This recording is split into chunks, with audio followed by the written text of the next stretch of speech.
Uzay biliminde ilgilenen dostlarımızın da dikkatini çekebilecek bir video içeriğiyle sizlerle ekran başında buluştuk dostlarım yine. Bu videomuzun içerisinde sizlere kuyruklu yıldızların ne kadar parlak olduğunu ve tarihi süreçlerinden bahsedeceğiz dostlarım. Milattan öncesinden 1995 yıllarına kadarki süreçte en çok insanların görebileceği kadir parlaklığında yansıyan kuyruklu yıldızların isimlerinden ve zamanlarından bahsedeceğiz dostlarım. Hiç uzayla ilgisi olmamış insanların da oturup keyifle seyredeceği bir video oldu. Kanalımın daha da büyümesi ve bir ailemizin daha da artması için sizlerden sadece dostlarım abone ve beğeni istiyorum. Videomuzu da sonuna kadar izlerseniz bizi mutlu etmiş olursunuz. Hiç ama hiç uzatmadan direkt tarihte kuyruklu yıldızlar ne zamanlarda gözükmüş ve kaç kadirde gözükmüş size bunlardan bahsedelim.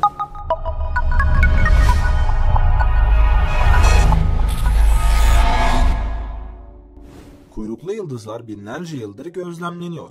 Kayıtlar eski Çinli gökyüzü gözlemcilerinin M.Ö. 613 civarında kuyruklu yıldızların ilk ayrıntılı gözlemlerini belgelediklerini de gösteriyor.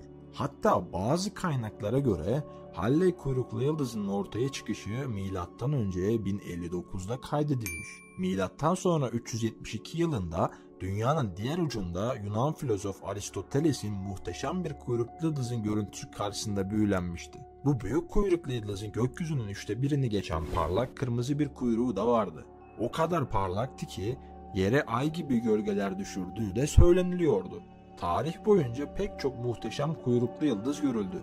Danimarkalı astronom Tycho Brahe 1577 yılında Avrupa semalarında parlayan büyük bir kuyruklu yıldız gözlenmiş ve bunun gökyüzündeki izi üzerinde yaptığı detaylı ölçümler kuyruklu yıldızların aydan çok daha uzakta olduğu ve sadece garip atmosferik olaylar olmadıklarını da öne sürmesine yol açmıştı. 1843 yılı Büyük Mart kuyruklu yıldızının yılıydı.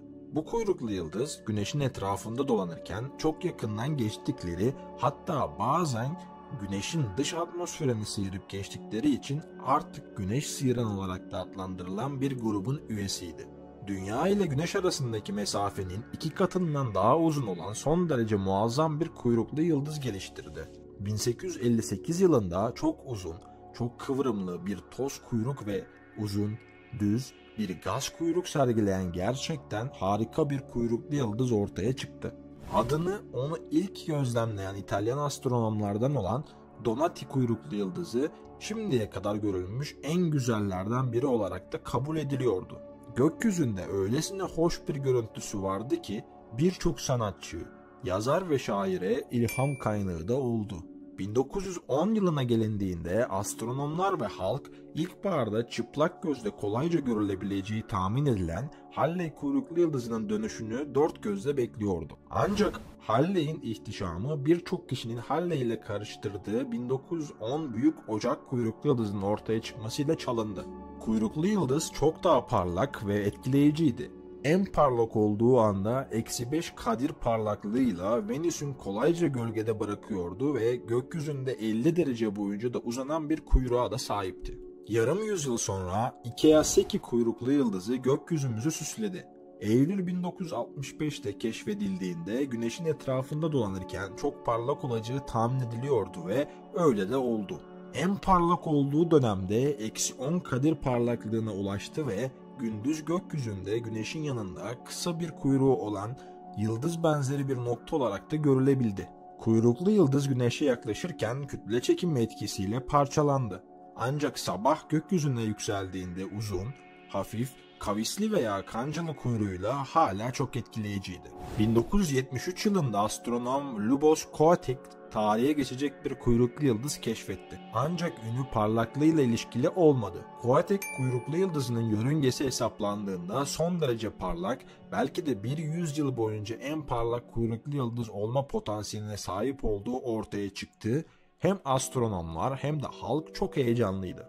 Yapılan yorumlar ve yapılan araştırmalar sonucunda beklenti o kadar çok arttı ki basının haberleriyle birlikte tüm dünya bu anı beklemeye ve odaklanmaya sirayet etti dostlarım. Koatek'i izlemek için özel uçak seferleri, hatta deniz yolculukları da düzenlendi. Herkes gösterinin ortaya çıkmasını bekledi. Ancak tahminler yanlıştı. Koatek'in parlaklığı güneşin etrafında dolanırken -3 gibi azımsanmayacak bir parlaklığa ulaştı, fakat halkın beklentisi kadar parlak değildi ve gökyüzünde en net göründüğü anda ancak 0 kadirdi. Koatek büyük bir hayal kırıklığı yarattı. Hem halkta hem astronomlarda tahminlerinin güvenini sarstı. Bu nedenle 1976'nın soğuk ilkbaharında çok daha parlak ve çok daha güzel olan bir kuyruklu yıldız halk tarafından çok rağbet görmedi. West kuyruklu yıldızı yelpaze şeklinde çarpıcı bir kuyruk oluşturdu. Bir sonraki büyük kuyruklu yıldız gökyüzünü süsleyene kadar 20 yıl geçti. 1996 yılında dünya ertesi yıl güzel bir manzara oluşturacağını tahmin edilen Hale-Bopp kuyruklu yıldızının gelişini sabırsızlıkla bekliyordu. Başka bir kuyruklu yıldız, Hyakutake, hiçbir uyarıda bulunmadan ortaya çıktı ve parlak yeşil başının arkasında gökyüzünde 80 derece boyunca uzanan ve ona parlayan bir deniz feneri ışını görünümü sundu. Hale-Bopp ise sonunda ortaya çıktığında hayal kırıklığına uğratmadı. Kuyruklu yıldız ilk kez Temmuz 1995'te Güneş'ten hala çok uzaktayken görüldü. Bu da hem alışılmadık derecede aktif hem de fiziksel olarak büyük olduğunu da gösteriyordu. Rakamlar hesaplandığında Hale-Bopp'un hoş bir manzara olma potansiyeline sahip olduğu da anlaşıldı. Ancak kimse ne kadar hoş olacağını hazırlıklı değildi. 1997 baharında Hale-Bopp bir -1.8 kadir parlaklığına ulaştı. Gökyüzünde o kadar büyük ve parlaktı ki biri altın, diğeri mavi, iki güzel kuyruğuyla astronom olmayanlar bile onu kolaylıkla görebildi. Çoğu büyük kuyruklu yıldız birkaç hafta, hatta birkaç gün sonra gözden kaybolur. Ancak Hale-Bopp 18 ay boyunca çıplak gözle görülebildi ve dünya çapında milyonlarca insan tarafından da izlendi. Yıllar sonra bugün bile Hale-Bopp kuyruklu yıldızını gören amatör astronomlar gülümsüyor ve hatta anılarını birbirleriyle de paylaşıyor dostlarım. Kuyruklu yıldızların kimyasında ise 5 tane element varmış dostlarım. Birincisi su, ikincisi fosfor, üçüncüsü riboz, dördüncüsü glisin, beşincisi de formaldehitmiş. Ve sonrasında da belli bir yerde patlama noktasına gelene kadar dünyadan da bunun seyri gerçekleştirilebiliyor. Umarım sizin için bilgi verebildiğim bir paylaşım olmuştur. Kendinize çok iyi bakın dostlarım. Videomuzun ve kanalımızın büyümesinin devam etmesi için sizlerden bir beğeni, bir de abone istiyorum. Bir dahaki video gelene kadar kendinize çok iyi bakın. Görüşmek üzere Eğitim Masası ailesi.